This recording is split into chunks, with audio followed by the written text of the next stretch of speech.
Explanation start करने से पहले मैं एक बात आप लोगों से क्लियर कर दूं कि इस मूवी की स्टोरी थोड़ा घुमा फिरा के दिखाई गई है, लेकिन मैं सीधे सीधे इसका एक्सप्लेनेशन करूंगी। तो ये कहानी शुरू होती है प्राचीन भारत से, जहाँ कई सारे ऋषि मुनियों ने हिमालय पर्वत पे बैठकर तपस्या की थी और इस वजह से उन्हें एक वरदान मिला था और आसमान से एक ब्रह्म शक्ति धरती पर उतरी थी।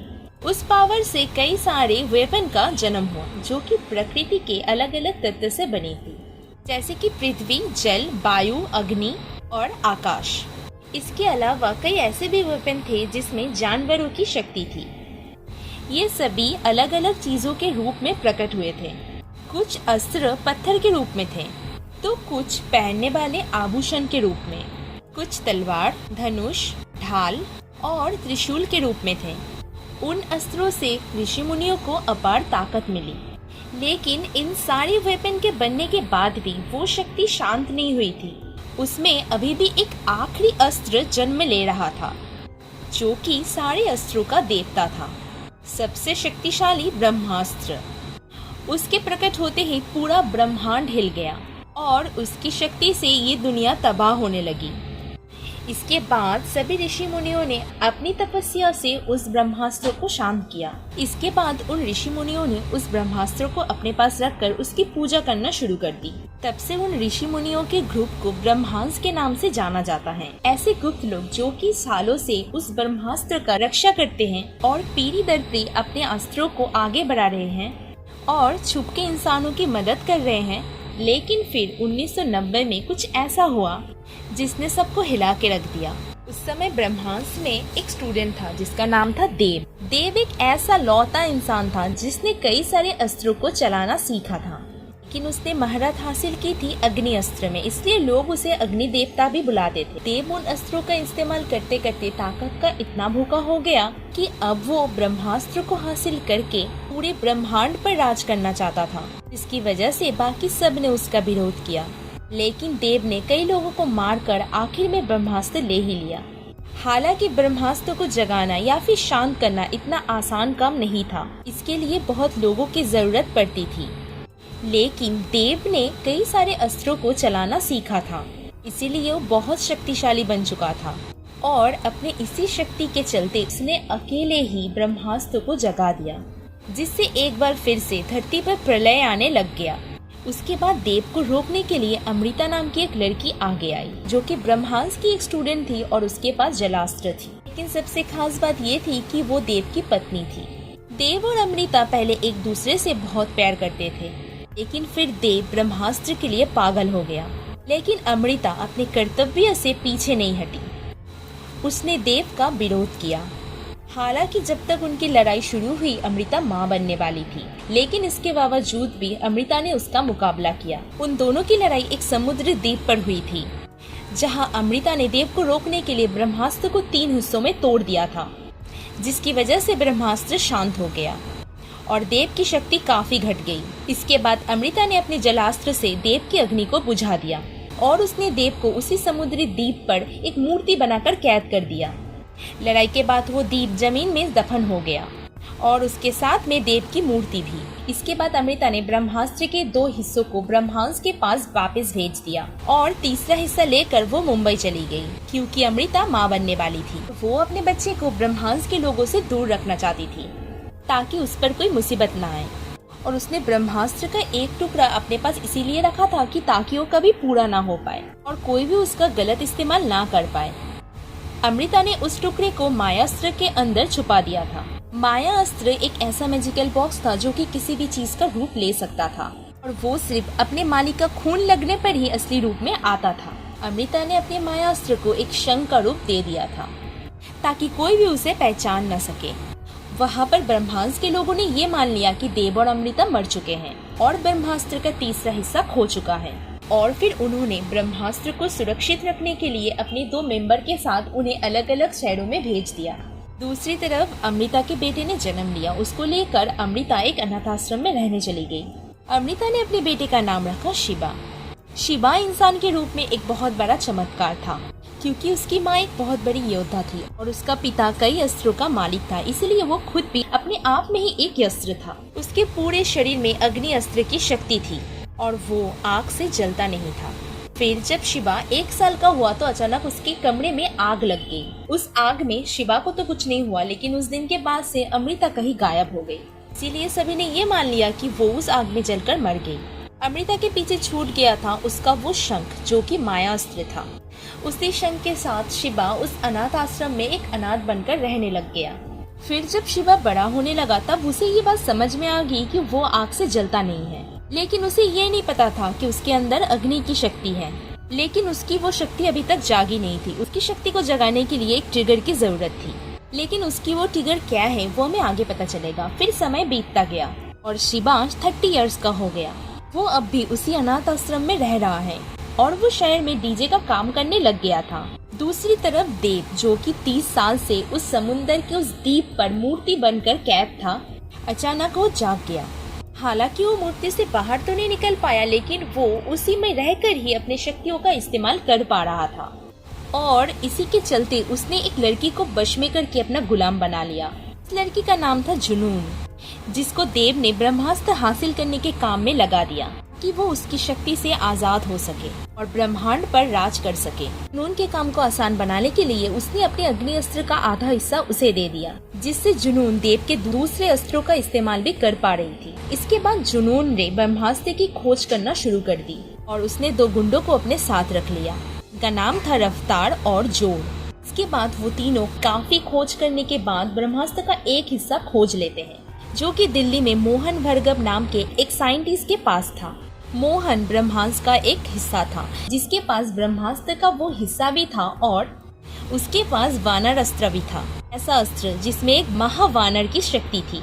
इसके बाद एक रात रफ्तार और जोर मोहन के घर में पहुंच जाते हैं और वो उससे ब्रह्मास्त्र का वो हिस्सा मांगते हैं, लेकिन तभी मोहन उस हिस्से को अपने मायास्त्र के अंदर छुपा देता है। वो उसका रूप बदलकर अपने घर की दूसरी चीजों के साथ मिक्स कर देता है, की वजह से रफ्तार और जोर उसे ढूंढ नहीं पाते। इसी दौरान चुपके से मोहन अपना वानर अस्त्र पहन लेता है। वो जोर और रफ्तार से लड़ना शुरू कर देता है। मोहन कुछ देर उनसे लड़ने के बाद अपने घर से भाग जाता है, उम्मीद में कि वो लोग कुछ ही देर के बाद उस घर से चले जाएंगे। इसके बाद जब मोहन अपने घर आता है और अपने मायास्त्र को असली रूप में लाता है, जुनून वहाँ पर आकर अपनी शक्तियों से मोहन को पकड़ लेती है और वो उसे ब्रह्मास्त्र का वो हिस्सा छीन लेती है। इसके अलावा वो मोहन का वानर अस्त्र भी ले लेती है, जिसे वो रफ्तार को दे देती है।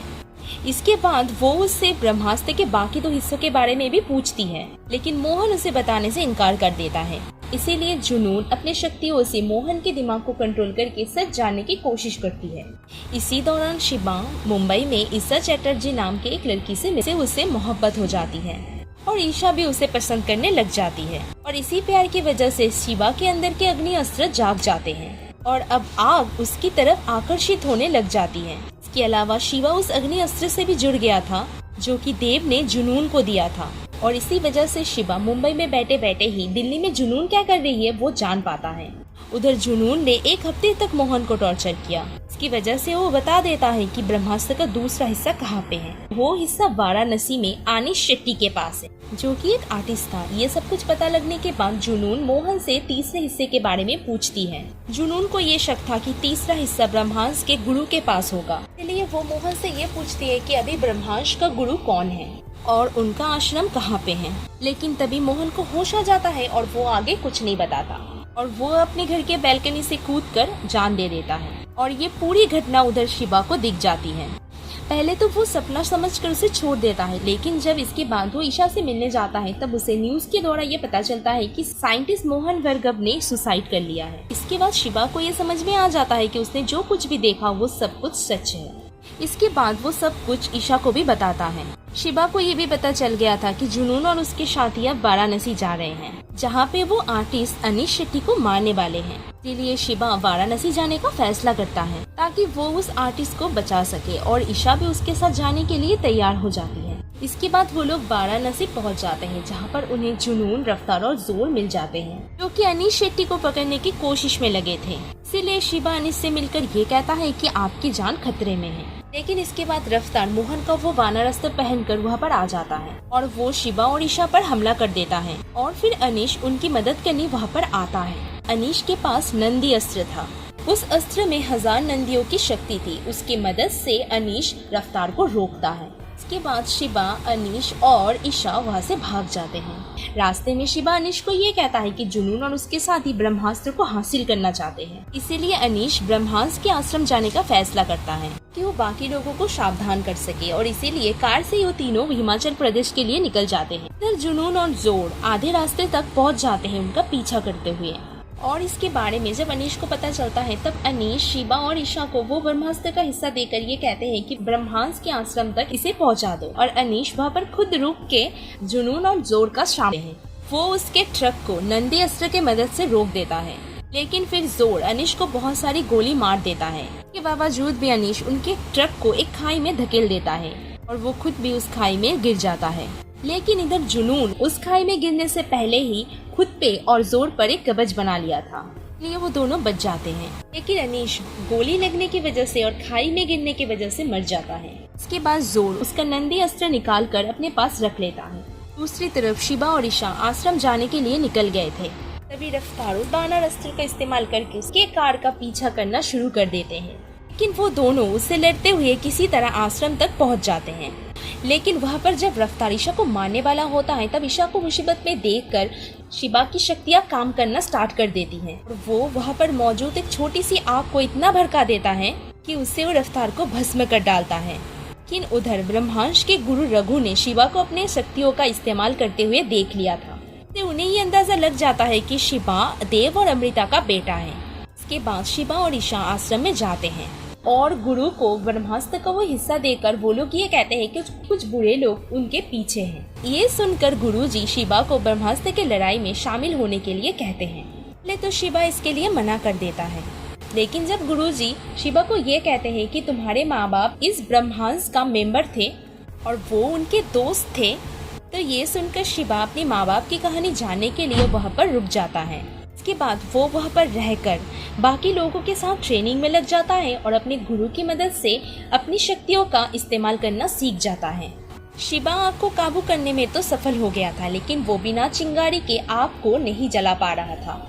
इसी के साथ गुरुजी को ये शक होता है कि ब्रह्मास्त्र का तीसरा हिस्सा खोया नहीं था, अमृता उसे अपने साथ लेकर गई थी। इसीलिए वो ईशा को वापस मुंबई में भेजकर शिबा के कुछ पुरानी चीजों को वापस मंगवा लेते हैं, जिनमें वो शंख भी शामिल था। इसके बाद गुरु शिबा को उसके माँ बाप की कहानी सुनाते हैं, और जैसे ही वो उस शंख पर शिबा का खून लगाते हैं वो अपने असली रूप में आ गया था, क्योंकि वो मायास्त्र अमृता का था और अमृता का और शिबा का खून एक ही था। इसीलिए वो शंख अपने असली रूप में आ जाता है। इसके अंदर से उन्हें ब्रह्मास्त्र का तीसरा हिस्सा मिल जाता है। दूसरी तरफ जुनून देव को ये कहती है कि उसे ब्रह्मास्त्र का एक हिस्सा मिल गया है, लेकिन बाकी हिस्से ढूंढने में उसे मुश्किल हो रही है, क्योंकि शिबा उनके काम में दखल दे रहा है।